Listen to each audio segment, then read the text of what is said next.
Isabella Marquez had spent the last 5 years building her life carefully, one quiet piece at a time.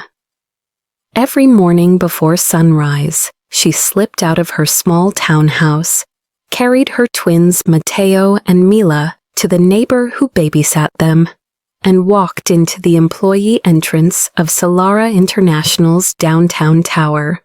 She kept her head down, her smile polite, her presence barely noticeable, among the rows of assistants, clerks, and analysts who scurried through the hallways.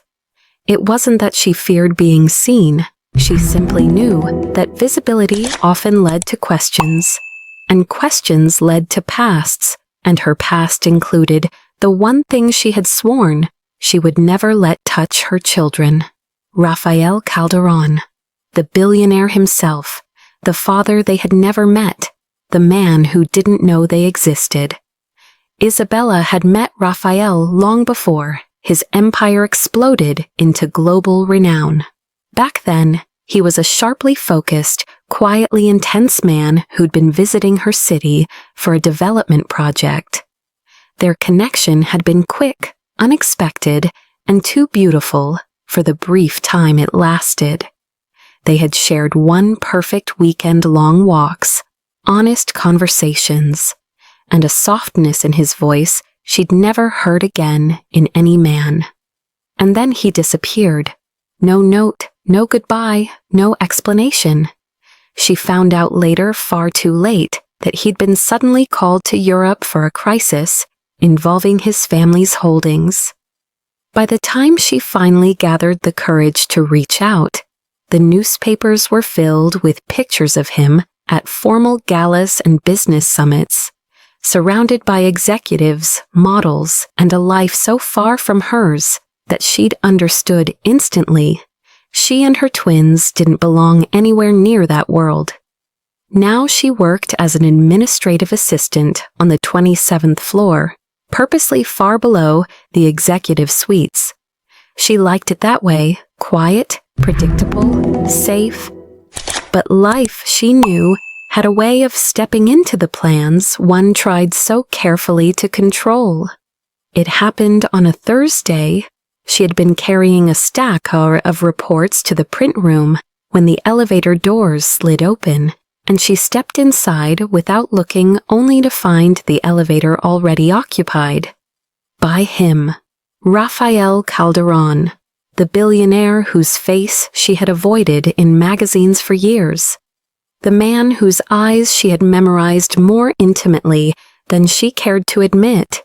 He was standing alone, hands in his pockets, shoulders broad beneath a tailored charcoal suit.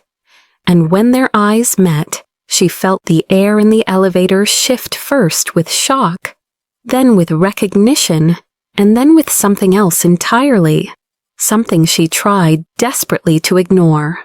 Rafael blinked once, slowly, confusion tightening his brow before his expression softened. "Isabella," he said. Her name stopped her breathing. He remembered. Not only remembered, he said it like it still mattered.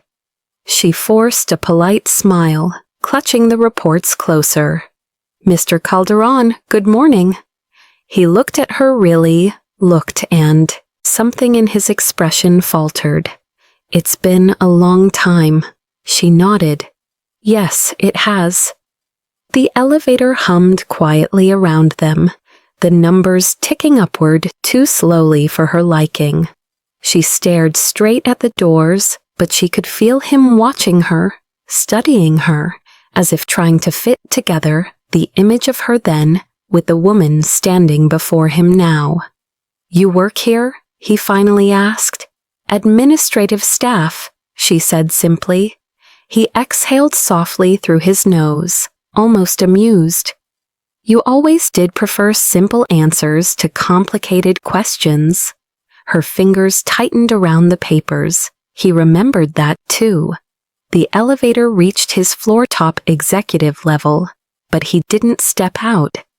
Instead, he pressed the hold button, keeping the doors open. "Have dinner with me," he said. Her head snapped toward him. "What?" One evening, one conversation, no expectations. His voice softened. Just two people catching up? She shook her head before she could think. I don't go out much. Then let me make it easier, he said gently. A coffee, a walk, anything.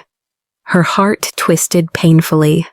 She wanted to say no, needed to say no for the sake of her children, her peace, her sanity. But she also knew something else. Rafael Calderon was not a man who asked twice, and he was asking now.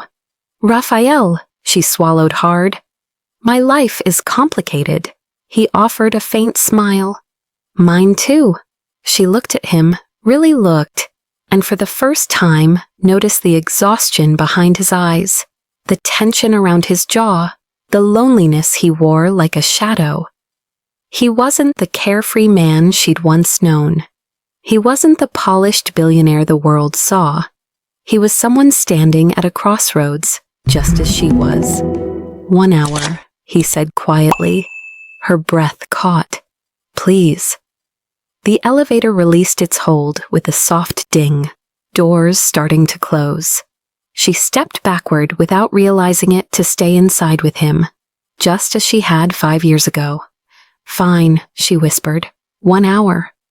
A slow smile warmed his features, deeper than charm, softer than confidence. Tomorrow evening? She nodded. The doors closed, and Isabella knew with the certainty of a mother protecting her children that she had just stepped into danger. Because Rafael Calderon had no idea the two people who looked most like him in the world were sleeping peacefully in her home, her twins, her secret, her heart. The next evening, Isabella stood in front of the mirror, staring at the reflection of a woman she barely recognized. Her simple navy dress fell softly around her knees, professional yet graceful, and her loose hair framed her face with a warmth she rarely allowed herself. She wasn't dressing for him, she told herself. She was dressing for closure. That was the lie she clung to. She left the twins with Mrs. Navarro, who kissed the tops of their dark curls and whispered, Go, Corazon. 1 night is allowed. 1 night. She repeated that all the way to the quiet rooftop restaurant where Rafael had reserved a table away from the world. The city lights shimmered below them, and he stood when she arrived, pulling out her chair with a gentleness that struck her unexpectedly. You look. His voice faltered. Like every memory I tried to forget, but never could. She looked at the candle flickering between them. Rafael, we're not here to revisit anything. I know, he said lightly. We're here because I owe you an apology. Her heart stilled. He leaned back, fingers tapping once against the table. 5 years ago, I disappeared. It wasn't because I wanted to. A family emergency pulled me across the world overnight. I thought I'd be gone for a week. It became months, then years. By the time I came back, your number was different. Your apartment was empty. I looked for you. She swallowed hard. You could have written. You're right, he said quietly. I should have.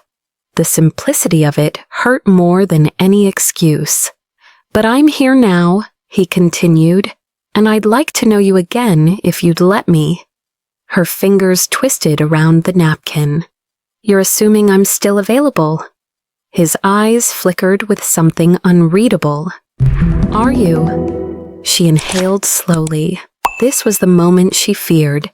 This was the moment that changed everything. Rafael, she whispered, I have children. He froze. She watched the emotion drain and then slowly return to his face. Shock, confusion, something wounded, something hopeful, something terrified. You have children. She nodded. He swallowed. How many? 2 words, 2 fragile syllables. Twins, she said softly. His breath hitched. Twins, he repeated, barely audible. She hesitated only a second before adding, 5 years old. Raphael's pulse visibly stopped. 5 years. Twins. Her eyes, her silence. And for the first time in the entire evening, the billionaire didn't look powerful at all. He looked like a man whose entire world had just shifted beneath him.